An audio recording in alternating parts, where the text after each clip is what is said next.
So you're saying there's a chance?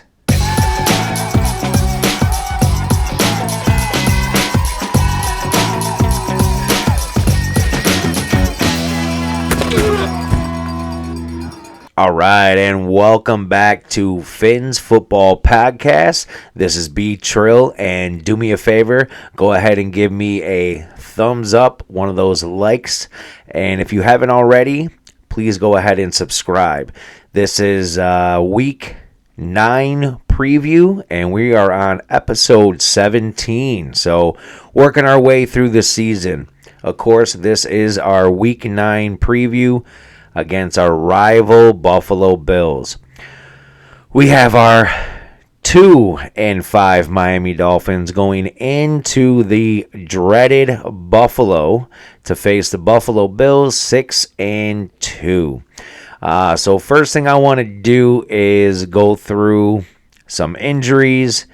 Then we'll kind of go through maybe some keys to the game. And then, if we still have some time, I want to talk about our remaining schedule and if we actually still have a chance. Of course, 2-5 never looks good. But do we have a chance to run the table and actually get a playoff seed? Do we win the division? So lots and lots to talk about. But first thing before we jump in, I want to go ahead and continue to say thank you. If you're the ones that are watching week after week, or even if this is your first week watching Phins Football Podcast, I just want to say thank you for tuning in. I wouldn't be anything without you. Again, I am always open to suggestions. Anything that you don't think I'm covering or you want me to cover or you want me to go more insight on, I am open to it. Again, everything is under construction as well as this office. Thinking about maybe doing some things this weekend and giving you a new look behind me. So tune into that. Tune into the latest updates, predictions, injury reports, recaps. I got it all for you. As soon as news breaks, I'm going to give you news. With that, we have a lot of news on the injury report for this weekend. It doesn't look good. Of course, it's very hard to stay healthy with a contact sport. First and foremost, we are going to be missing our star safety.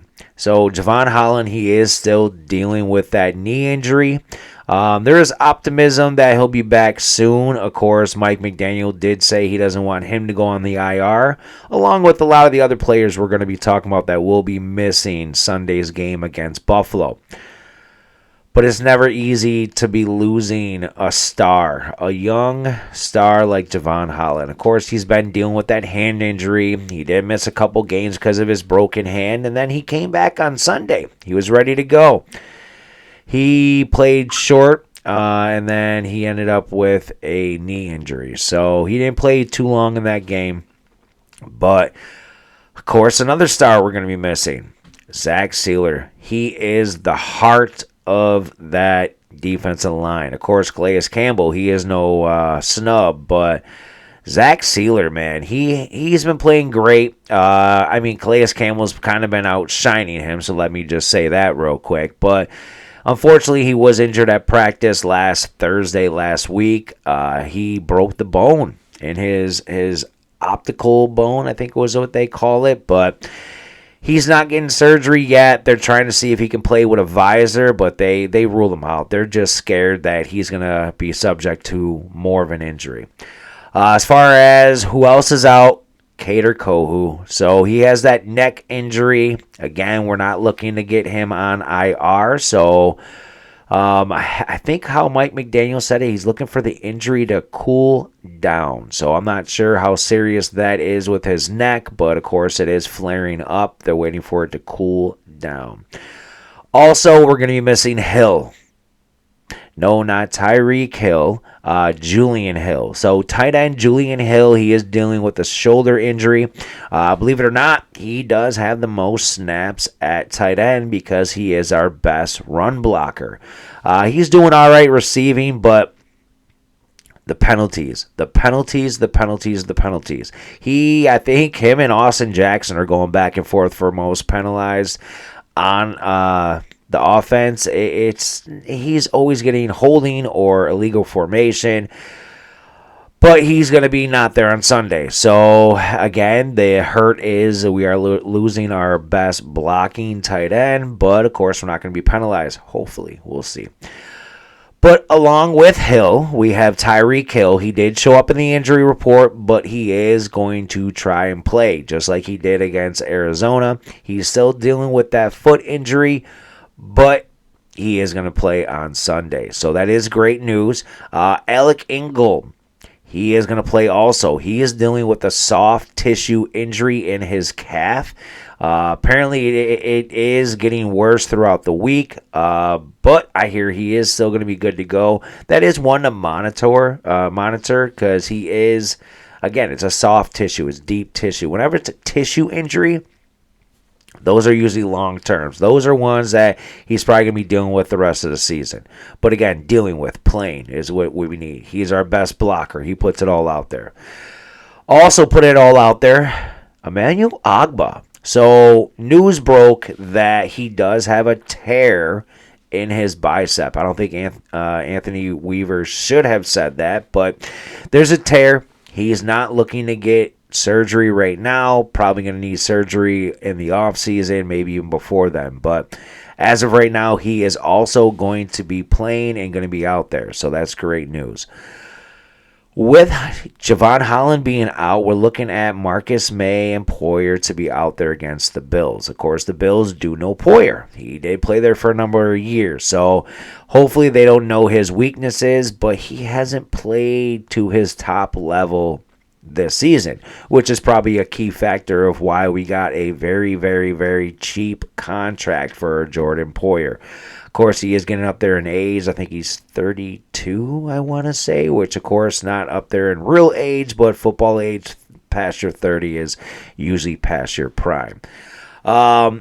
So it looks like Deshaun Hand is going to start for Steelers. So he's been up and down. He's made a couple decent plays this year. So hopefully he can actually come in, start, and maybe him and Benito Jones will be on rotation. I did see we picked up Brown. He is a defensive tackle from the 49ers. I forgot his first name. I want to say Malcolm Brown, but don't quote me. So who knows? Maybe he'll be elevated and help out with Steeler being out on Sunday.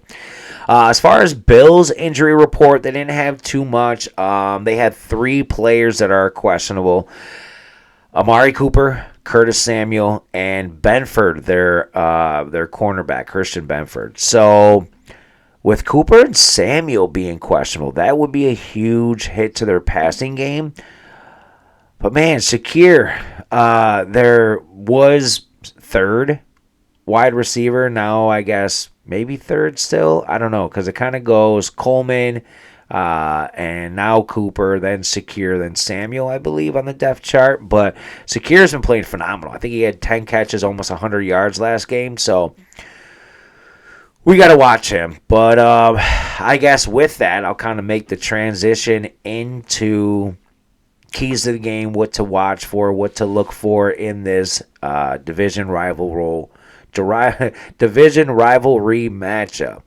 So I'll keep you updated with who is inactive and who is active on Sunday. I'll probably come out with a short, usually around 11:30 noon before kickoff. So keep you updated. If any big news breaks, I'll definitely come out with a short. So we mentioned it, the game's in Buffalo. Luckily, it's going to be 57 degrees. So it isn't late November. It is early November. It's not in December. Hopefully, who knows, maybe we'll get a playoff game in January. But it's 57. So that's not too bad. I mean, that's colder than it is in Miami. But, of course, that's a mild winter day for anywhere. I mean, upstate New York, usually our cold winters are around 0 degrees up to 30 degrees, but Miami usually, I mean, it can get down there to the 40s and 50s, but 57 hopefully won't be too much of a home field advantage, but we are terrible in Buffalo. We have lost 8 straight in Buffalo. 8 in a row.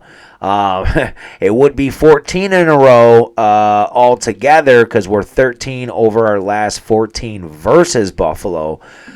But of course, we did squeak out that one with the Heat game when it was very hot in Miami early on in the season. Record temperatures on the sideline. So, of course, Buffalo complained but lost. So, out of 14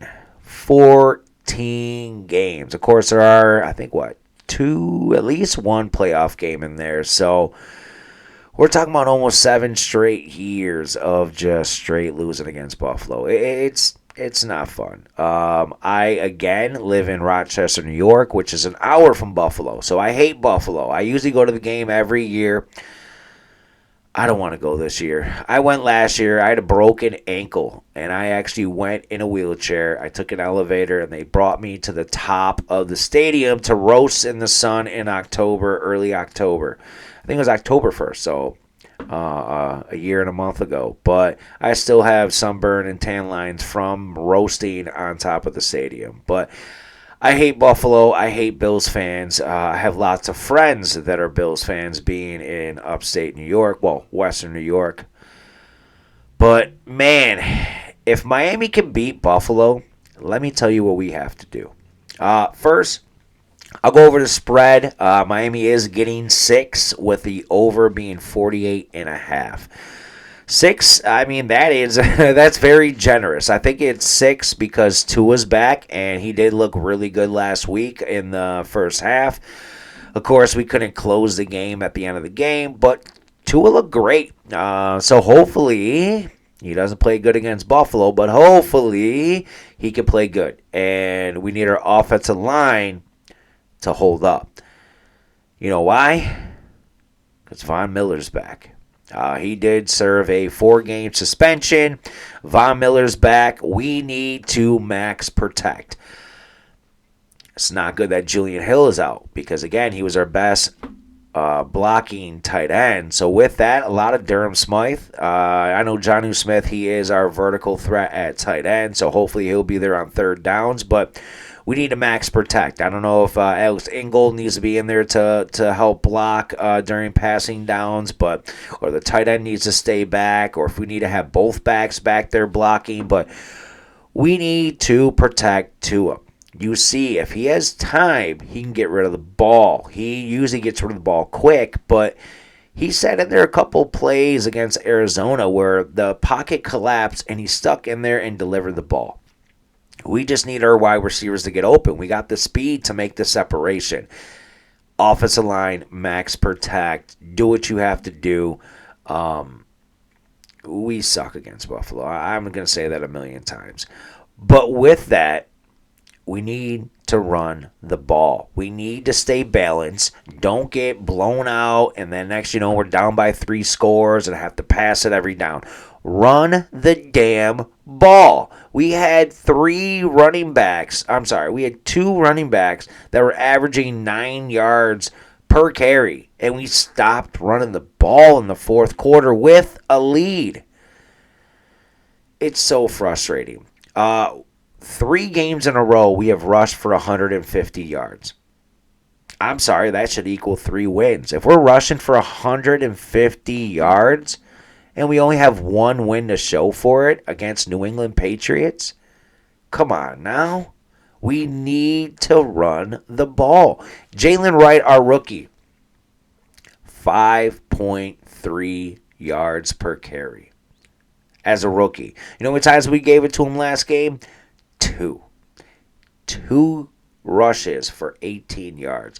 Give the man the ball. Him and Achane, they can just deliver. Mostert, he had 2 touchdowns, but he also had 2 yards per carry. Of course, he had some goal line carries, but I don't know, man. I think our 3-headed monster, we need to deliver. I think everybody should have at least 10 carries. That's it. 10 carries, split it evenly. Whoever's delivering the ball maybe gets 15 to 20. Run 40 times a game. We need to run 40 times against Buffalo in order to win the game. But the Bills, man, they have weapons. They have a lot of weapons. Now with Amari Cooper, if he plays. Curtis Samuel, if he plays. But then you got Coleman. I mean, they're wide receivers. They're nothing to cry home about, to say that they're not good, because they are. I mean, they, especially addition of Amari Cooper, taking their number one, knocking them to the number two down to the number three. They enhance their depth, which is the depth chart. But the scariest thing I'm looking at right now that I'm circling if I am Anthony Weaver, the tight ends. We sucked at Trey McBride. He crushed us. Tight ends kill us all the time. I don't know what it is. Jordan Brooks. Please put Jordan Brooks on the tight end and don't let anybody else cover him. Stop with this defensive end covering him. Stop with, come on, man. David Long Jr. can't cover. Anthony Weaver, we need Jordan Brooks out there, or that's it, because they have Dalton Kincaid, who actually we're going to have to bring down a safety to cover both of them, because they got Dalton Kincaid and Dawson Knox. We need to cover both of them. We need to pressure them. We need to get sacks. We didn't get any sacks against Arizona, and that's what caused the comeback. We need to get Tyreek Hill, Jalen Waddle involved early and often, but I think the key factor, Jonnu Smith. Attack them with Jonnu, please. I want Jonnu to have 80 yards at least, Tyreek Hill to have 80, Waddle to have 50 at least. So we need to have a three-headed running game and hopefully get over another 150. I'm hoping 200 yards rushing for Miami to get this W, to hopefully get this season back. I'm going to predict Miami squeezes it out. Again, I'm a homer. I'm a bias. Well, I guess not a homer because I hate Buffalo and I'm close to Buffalo. I am going 35-30 Miami. That is my final score. I think that it's going to be a high-scoring game, so definitely pick that over. But the remaining schedule, the reason we need to win this game, after this, we got the Rams, who are up and down. At Rams, up and down. Home to the Raiders, home to the Patriots, both winnable games. Green Bay in Lambeau, Thanksgiving Day. That's going to be tough. That might be a snowy game. The elements, who knows? That's a tough game. The Jets, we still have to play them twice. First, it's in Miami. Then we go home. It's first in Miami. Then we go at the Texans. Houston Texans, they just lost to the Jets. They've been up and down this year. But again, they're going to be getting Nico Collins back. They're going to be getting a lot healthier. So with that, Texans, very, very tough game. 49ers, always tough. The week before Christmas, that is going to be a tough game. Then the Browns, who knows what Jameis Winston is doing. And then we end the season against the Jets in New York. With that, these are all toss-up games. We could lose them all. We could win them all. It's all about what Miami is going to do. Is Tua going to be the old Tua? Is Tyreek going to come back and start playing the way he played last year with the Pro Bowl? It's just, are we going to run the ball? Is our defense going to hold everybody? What is Miami going to do? Well, I'll tell you. I think Miami, we have a chance. I say we beat Buffalo, we beat the Rams, we beat the Raiders, we beat the Patriots. I say we lose at Lambeau against Packers. I say we beat the Jets. We beat the Texans. Niners is going to be tough. I say we beat the Browns. We beat the Jets. I say right now, Miami only loses one more game. That would put us at 11-6. I say that's wild card, baby. Let's put the hopes up. Let's get a win on Sunday.